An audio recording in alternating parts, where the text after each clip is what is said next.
తగలబెట్టండి sir Niranjan గారు. ప్రతి star hero తన సినిమా మంచి విజయం సాధించాలనే బలంగా కోరుకుంటాడు. తను చేయబోయే ప్రతి మూవీ ప్రేక్షకులను బాగా ఎంటర్టైన్ చేసి బాక్సాఫీస్ వద్ద కాసుల వర్షం కురిపించాలని ఆశిస్తాడు. తన కెరీర్కి ఏమాత్రం బ్రేకులు పడకుండా వరుస విజయాలతో దూసుకుపోవాలని భావిస్తాడు. కానీ దురదృష్టవశాత్తు అలా జరగదు. కథల ఎంపికలో కొన్నిసార్లు తప్పుడు నిర్ణయాలు తీసుకోవడం వల్ల ఫ్లాపులు ఎదురవుతుంటాయి. మెగాస్టార్ చిరంజీవి విషయంలో కూడా అదే జరిగింది. ఖైదీ నెంబర్ 150 సినిమాతో రీ ఎంట్రీ ఇచ్చిన చిరు అప్పటి నుంచి వరుస సినిమాలతో దూసుకెళ్లాలని అనుకున్నారు. ఓటమి అనేది లేకుండా బ్యాక్ టు బ్యాక్ సినిమాలు చేసుకుంటూ తన తడాఖా చూపించాలని భావించారు. ఏడాదికి 2 లేదా కనీసం 1 సినిమాతో అయినా ప్రేక్షకులను అలరించాలని అప్పట్లో డిసైడ్ అయ్యారు. కానీ అనుకున్నదొక్కటి అయ్యిందొక్కటి తరహాలో చిరంజీవికి బ్రేకులు పడ్డాయి. ఆయన చేసిన సినిమాల్లో కొన్ని బాక్సాఫీస్ వద్ద ఘోరంగా బోల్తా కొట్టేశాయి. రీ ఎంట్రీ ఇచ్చిన తరువాత చిరంజీవి మొత్తం 6 సినిమాలు చేశారు. అవి ఖైదీ నెంబర్ 150, సైరా నరసింహారెడ్డి, ఆచార్య, గాడ్ ఫాదర్, వాల్తేర్ వీరయ్య మరియు భోళా శంకర్. అయితే ఈ 6 సినిమాల్లో కేవలం 2 మాత్రమే కమర్షియల్ విజయం సాధించాయి.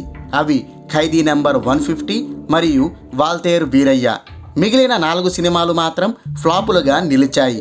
ముఖ్యంగా భోళా శంకర్ సినిమా అయితే దారుణంగా బెడిసి కొట్టింది. అది భారీ నష్టాలు మిగిల్చి చిరు కెరీర్లోని బిగ్గెస్ట్ డిజాస్టర్లలో ఒకటిగా నిలిచింది. దీంతో చిరంజీవి ఇకపై రీమేక్ సినిమాల జోలికి వెళ్ళకూడదని డిసైడ్ అయ్యారు. అంతేకాదు తదుపరి సినిమాల విషయంలో కూడా ఆచితూచి నడుచుకోవాలని ఫిక్స్ అయ్యారు. లేటైనా పర్వాలేదు, ఆడియన్స్ని మెప్పించే మంచి సబ్జెక్టులే చేయాలని చిరంజీవి కంకణం కట్టుకున్నారు. అందుకే డైరెక్టర్ కళ్యాణ్ కృష్ణతో చేయాల్సిన ప్రాజెక్టుని చిరంజీవి పక్కన పెట్టేసి బింబిసారతో బ్లాక్ బస్టర్ విజయం సాధించిన వశిష్ఠని లైన్లోకి తీసుకొచ్చారు. దీంతో మెగా 157 కాస్త మెగా 156గా మారిపోయింది. ఈ సినిమా పూర్తయ్యేంత వరకు మరో సినిమా జోలికి వెళ్ళకూడదని చిరంజీవి గట్టిగా డిసైడ్ అయినట్లు తెలిసింది. అయితే ఈ మెగా 156 అనేది ఒక ఫ్యాంటసీ సినిమా. ఇందులో ఎక్కువ భాగం విఎఫ్ఎక్స్ సీన్లే ఉంటాయి. ఒకవేళ సినిమా షూటింగ్ త్వరగా పూర్తయినా విఎఫ్ఎక్స్ సీన్ల కోసం ఎక్కువ సమయం పట్టే అవకాశం ఉంది. అసలే నాసిరకం గ్రాఫిక్స్ పట్ల మన తెలుగు ఆడియన్స్ చాలా గుర్రుగా ఉన్నారు.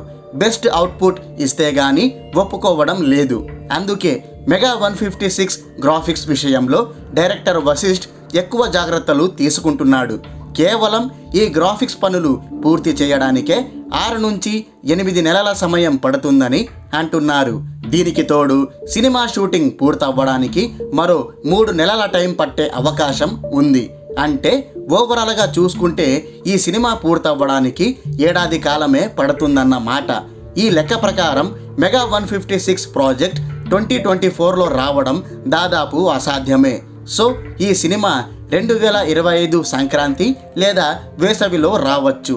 ఈ లెక్కన వచ్చే ఏడాదిలో అంటే 2024లో చిరంజీవి నుంచి 1 సినిమా కూడా రాదన్న మాట. ఇది మెగా ఫ్యాన్స్కి పెద్ద బ్యాడ్ న్యూసే. ఏడాదికి 1 సినిమాతో అయినా మెగా హీరో తమని అలరిస్తాడని ఫ్యాన్స్ ఎన్నో ఆశలు పెట్టుకుంటే ఆ ఆశలన్నీ చిరంజీవి నీరుగార్చేశారు. ఏది ఏమైనా ఈ ప్రాజెక్ట్ పర్ఫెక్ట్గా వస్తే అదే చాలని ఫ్యాన్స్ కోరుకుంటున్నారు. బింబిసార తరహాలోనే దీనిని ఒక ఫ్యాంటసీ థ్రిల్లర్గా రూపొందించి చిరంజీవి కెరీర్లో ఒక మైలురాయిగా నిలిచిపోయేలా చేయాలని కోరుతున్నారు. మరి వారి నమ్మకాల్ని డైరెక్టర్ వశిష్ఠ్ నిలబెడతాడా లేదా? Let's wait and see. అయిపోయి